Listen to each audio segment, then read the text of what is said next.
Russia and Ukraine trade another wave of long-range strikes, with major fires reported at logistics and transport facilities, while Moscow claims new battlefield advances in several regions. Iran raises the pressure around the Strait of Hormuz, warning that continued economic warfare could threaten oil exports across the Persian Gulf, even as Tehran keeps a diplomatic channel open. The U.S.-Canada trade dispute deepens as Washington and Ottawa move toward a new round of tariffs and negotiations remain suspended. Thailand tightens security after a coordinated wave of attacks across its southern provinces. Taiwan's president delivers a hardline message from Kinmen, saying, "Peace cannot come at the price of surrendering territory." Russia leaves its embassy in London without an ambassador as relations with Britain deteriorate further. And in Leaders on X, Israel cuts on Gaza. Ursula von der Leyen announces new military support for Ukraine. And Emmanuel Macron highlights expanding ties with Saudi Arabia. In Odessa, a large fire broke out at an epicenter hypermarket after a morning drone attack. Images from the site showed heavy structural damage, collapsed sections of the building, and thick smoke rising over the city. In Konotop, Russian sources said jet-powered Geron 4 drones struck the Koruna S transport enterprise, where footage showed burned buses, damaged vehicles, and extensive destruction across the site.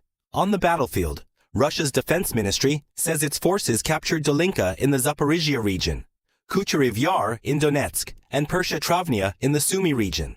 Moscow also reported a FAB airstrike on a Ukrainian temporary deployment point near Prikholatne in Kharkiv region.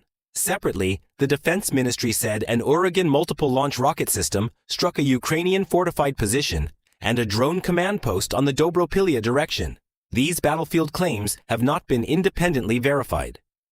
Ukraine also continued long-range attacks inside Russia. A major fire was reported at an Ozon logistics hub in the Krasnodar-Adygea area after an overnight drone attack.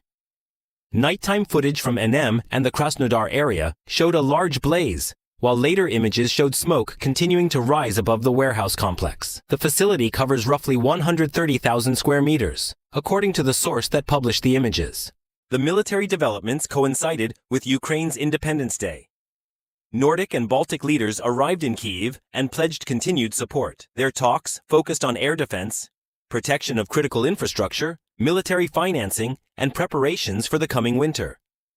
Kyiv also marked the holiday with public ceremonies and blue and yellow illumination at landmarks across the capital.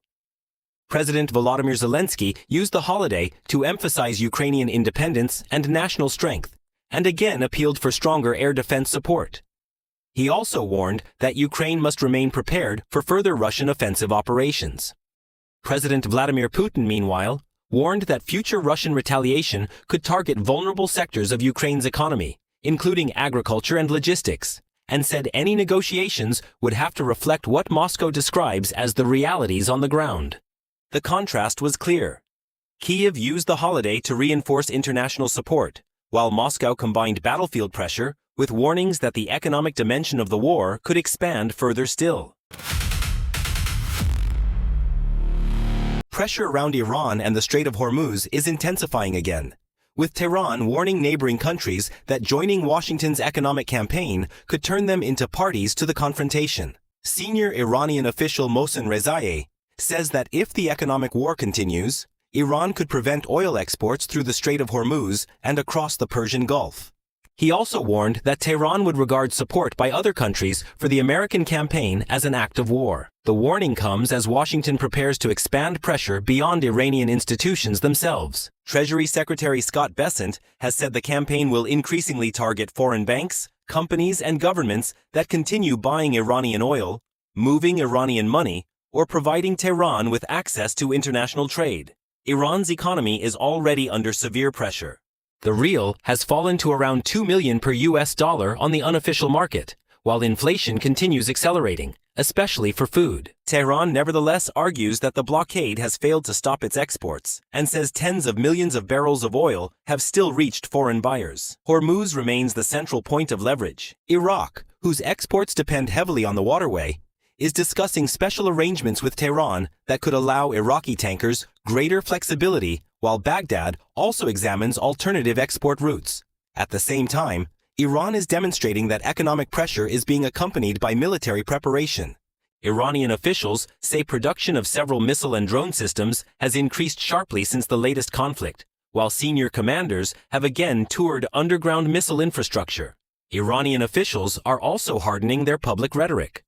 Foreign Ministry spokesman Esmail Baghaei said that nothing but power and national power can prevent Iran from being occupied again, arguing that the country must continue strengthening itself in response to external threats. Yet Tehran is also keeping a diplomatic channel open. President Masoud Pezeshkian says a negotiated arrangement with Washington remains the best way out of the prolonged confrontation, creating a clear contrast with the increasingly aggressive warnings coming from other parts of the Iranian leadership. The result is a two-track strategy. Iran is signaling that a deal remains possible, while simultaneously threatening to use the Persian Gulf itself as leverage if Washington succeeds in turning economic isolation into a broader international campaign. The trade confrontation between the United States and Canada is entering a new phase after negotiations failed to produce an agreement, and Washington said no additional talks are currently planned. U.S. Trade Representative Jamieson Greer says the administration has no new negotiations scheduled with Ottawa. The United States has imposed 50% tariffs on roughly $20 billion worth of Canadian goods. Washington argues that Canada rejected more favorable terms covering steel, automobiles, and lumber, while Ottawa says the American demands went much further than individual tariff rates. Prime Minister Mark Carney says Canada will answer the new measures dollar for dollar. Ottawa's retaliatory tariffs are scheduled to take effect on September 8th and will cover steel, dairy products, household appliances, agricultural equipment, pulp and paper products, and electronics. Carney says one of the central disputes emerged in the final stage of negotiations, when Washington sought restrictions on Canada's ability to conclude trade agreements with other countries.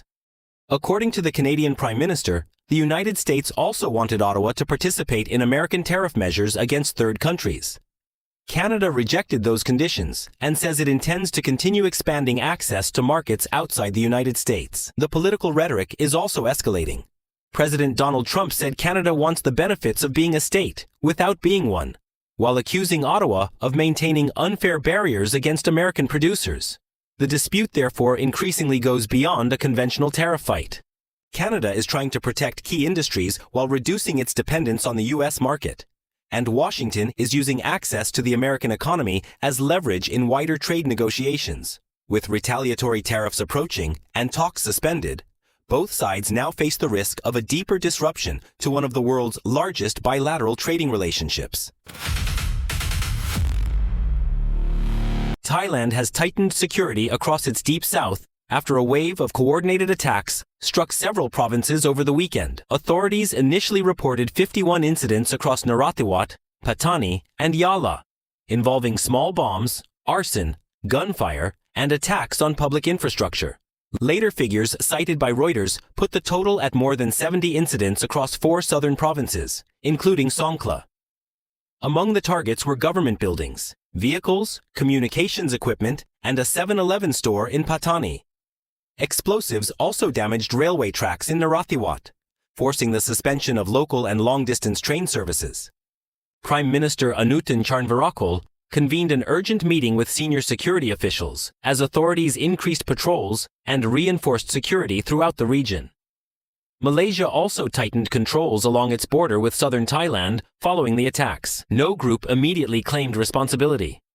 However, attention has focused on the Barisan Revolusi Nasional, the main insurgent organization operating in Thailand's Muslim-majority south, and the group involved in intermittent peace negotiations with Bangkok. The insurgency has persisted for decades and intensified sharply in 2004. Analysts say the latest coordinated attacks may be intended to demonstrate the militants' operational reach and increase pressure on the government as negotiations remain stalled. For Bangkok, the challenge is now to determine whether the weekend violence was an isolated demonstration of force or the beginning of a broader escalation across Thailand's southern border provinces. Taiwanese President Lai Ching-te has used a visit to Kinmen, only a few kilometers from the Chinese coast, to deliver one of his clearest messages yet on sovereignty and defense. Lai traveled to the frontline island to mark the 68th anniversary of the Second Taiwan Strait crisis. In August 1958, Chinese forces launched a massive bombardment of Kinmen and nearby islands, but failed to capture them. No formal peace treaty or armistice between Beijing and Taipei has ever followed. Speaking to veterans, Lai said peace can only be preserved through strength, and that Taiwan cannot sacrifice any territory under its control. He argued that an agreement reached by giving up sovereignty or surrendering under pressure would bring humiliation rather than genuine peace. Lai specifically named Taiwan, Penghu, Kinmen, and Matsu, saying the government must not give up an inch of territory and must continue strengthening national defense and increasing military investment. The location gives the statement additional weight. Kinmen sits just off China's coast and has repeatedly been at the center of military confrontation between the two sides. The message from Taipei is therefore direct. Dialogue may remain possible, but not at the cost of territorial concessions. Taiwan's government is presenting stronger defense spending and military readiness as the foundation for preserving the status quo rather than accepting political pressure from Beijing. Russia has left its embassy in London without an ambassador after Andrei Kelin departed Britain in July, and Moscow did not appoint an immediate replacement. The Russian embassy says the post will remain vacant for now and has linked any normalization of relations to a change in British policy toward Russia. The move comes amid continuing tensions over London's military support for Ukraine. Moscow has repeatedly accused Britain of helping enable Ukrainian long-range strikes against Russian territory, and warned that deeper British involvement could bring additional retaliatory measures. Diplomatic relations have not been formally broken. The embassy continues operating, but at a lower level, with the chargé d'affaires handling day-to-day contacts. For Moscow, leaving the ambassador's post empty is another sign of how far political communication with London has deteriorated. Neither side is signaling a reset, and relations remain among the most strained between Russia and a major European power. Israeli Defense Minister Israel Katz says Prime Minister Benjamin Netanyahu and he have instructed the IDF to adopt zero tolerance toward kites and balloons launched from Gaza toward Israeli communities in the Negev. Katz says such launches will be treated in the same way as drones and could trigger a military response.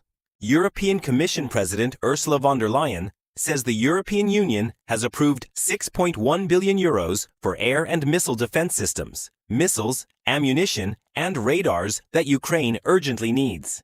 She announced the decision on Ukraine's Independence Day, presenting the package as part of Europe's continued military support for Kyiv. French President Emmanuel Macron says the visit of Saudi Crown Prince Mohammed bin Salman to France marks an important step in bilateral relations.